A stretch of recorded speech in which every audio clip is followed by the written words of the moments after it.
Sir, Rajouri Poonch में कल एक बार फिर से कायराना हरकत को अंजाम दिया है पाकिस्तान द्वारा। आप इसे किस तरह से देख रहे हैं? सबसे पहले तो राजौरी पुंछ में जो हमारे फ़ौज के जवान शहीद हुए हैं, उनके परिवार के जितने भी लोग हैं उनके साथ हम अपनी पूरी सहानुभूति रखते हैं। और देश का इतना नुकसान हुआ उस पर बहुत ही अफसोस है। और साथ ही एक चिंता भी है, पिछले कई सालों से ग्रेजुअली आहिस्ता आहिस्ता हमारी स्टेट में मिलिटेंसी तकरीबन 3 दशकों के बाद ख़त्म हो गई थी। और हम सब सोचते थे कि अब एक नई ज़िंदगी शुरू करेंगे। बहुत कुछ खोया स्टेट ने इन सालों में, इन दशकों में। जाने में भी बहुत खोई, नौजवान खोए, बुज़ुर्ग खोए, सीनियर लीडर्स खोए, हर फील्ड के लोग, प्रोफेसर खोए, वाइस चांसलर खोए। और जिसकी वजह से हमारा स्टेट तो है 50-60 साल पीछे चला गया। जो देश इन 30 वर्षों में आगे गया, और ये ज़माना था टेक्नोलॉजी का आगे बढ़ने का, आईटी का, उससे हम महरूम रहे, वंचित रहे। मिलिटेंसी की वजह से कोई इन्वेस्टमेंट करने नहीं आया। लेकिन अभी सांस भी नहीं लिया था कि कुछ करते, आगे के बारे में कुछ सोचते। और कुछ गवर्नमेंट ने कदम भी उठाए थे इन्वेस्टर्स को लाने के लिए, लेकिन ये बला फिर शुरू हमारे पीछे हो गई। पार से इसमें अधिकतर, पहले तो बहुत सारे लोकल भी होते थे, लेकिन अब कई सालों से इसमें हम आम तौर पे देखते हैं कि बाहर के मुल्क के और हमारे नेबरिंग मुल्क के स्पॉन्सर्ड लोग आ रहे हैं। तो इसका मतलब उनके आने का न सिर्फ फ़ौज तो नुकसान पहले ही करते हैं, उनके साथ उनकी जानें जाती हैं, लेकिन उसके बाद मैं बधाई देता हूँ फ़ौज को कि वो बॉर्डर पे हम लोगों के जितने भी हम इन पहाड़ों के अंदर रहते हैं, इनकी जानें बचाने के लिए वो अपने जान का बलिदान देते हैं। तो उनके बलिदान की वजह से हम सब लोग बच जाते हैं। लेकिन कहीं न कहीं अंदर भी घुसेंगे। पिछले सालों में राजनीति की जा रही है, ऑपोजिशन इस पर राजनीति कर रही है। नहीं, इस पे देखो, इस पे किसी को राजनीति नहीं करना। कोई भी सरकार नहीं चाहती है कि उसके देश में मिलिटेंसी हो। ये सोचना बहुत गलत होगा और बेवकूफ़ी होगी कि अगर कोई भी नेता या कोई पार्टी ये सोचेगी कि फलां पार्टी खुद ही मिलिटेंट्स को ला रही है और अपने जवानों को उनके मुंह में डाल रही है या लोगों को ले।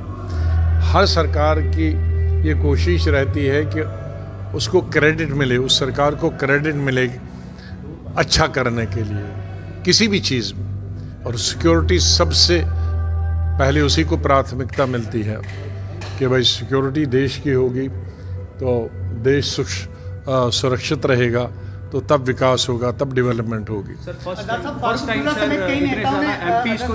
मैं किसी व्यक्ति का नाम नहीं लूँगा, किसी पार्टी का नाम।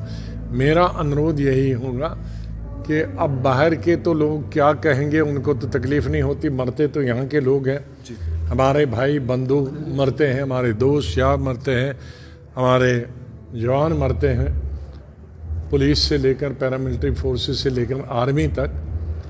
हमें सबको ऐसे समय में पूरे देश को इकट्ठे होकर, सभी राजनीतिक दलों को इकट्ठे होकर इसका उपाय ढूंढना पड़ेगा। और जहाँ से ये शुरू हो जाता है, ऐसे देशों के खिलाफ कार्रवाई करनी चाहिए, बजाय कि हम अपने स्कोर सेटल करते रहें पॉलिटिकल। देश की एकता और अखंडता पर पॉलिटिकल जो चीज़ें हैं उनको सेटल नहीं की जाती हैं।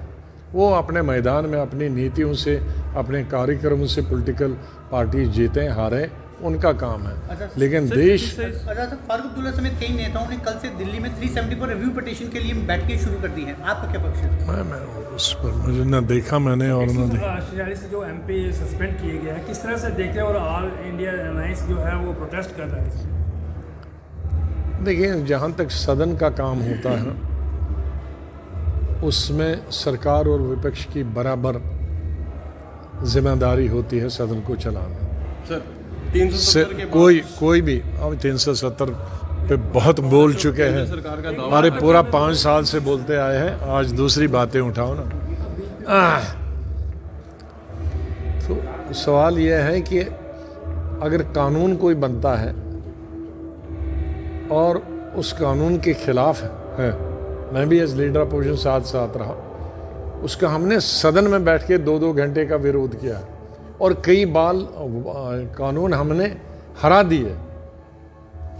तो शोर करने के और वॉकआउट करने से सरकार का भला होता है, क्योंकि सब विरोध करने वाले बाहर होते हैं, फिर अंदर कोई विरोध ही नहीं होता।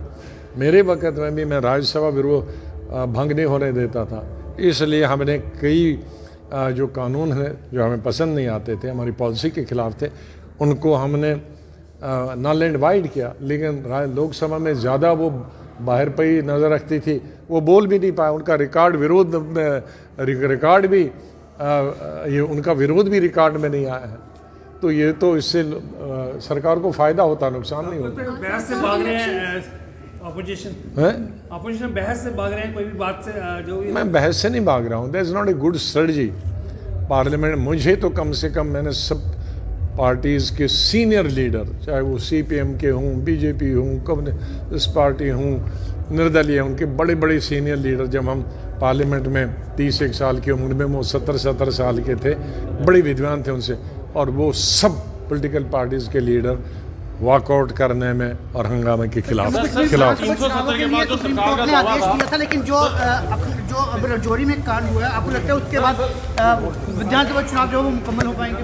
नहीं, इसका विधानसभा इलेक्शन से कोई संबंध नहीं। तो इस वक्त आप गुलाम नबी आजाद को सुन रहे थे और उन्होंने ये साफ कहा है कि देश के जवानों पर राजनीतिक नहीं होनी चाहिए, और वहीं पर जो देश के अंदर इस आतंकी घटना पर राजनीतिक हो रही है वो कतई बर्दाश्त नहीं होगी। और इसी के साथ साथ जम्मू कश्मीर में ये साफ कहते हुए नजर आए हैं कि जो देश की संसद के अंदर हुआ है वो भी कतई बर्दाश्त नहीं किया जाएगा। वीडियो जर्नलिस्ट दीपक जी के साथ गुलिस्तान न्यूज से अनिल शर्मा की रिपोर्ट। नमस्कार।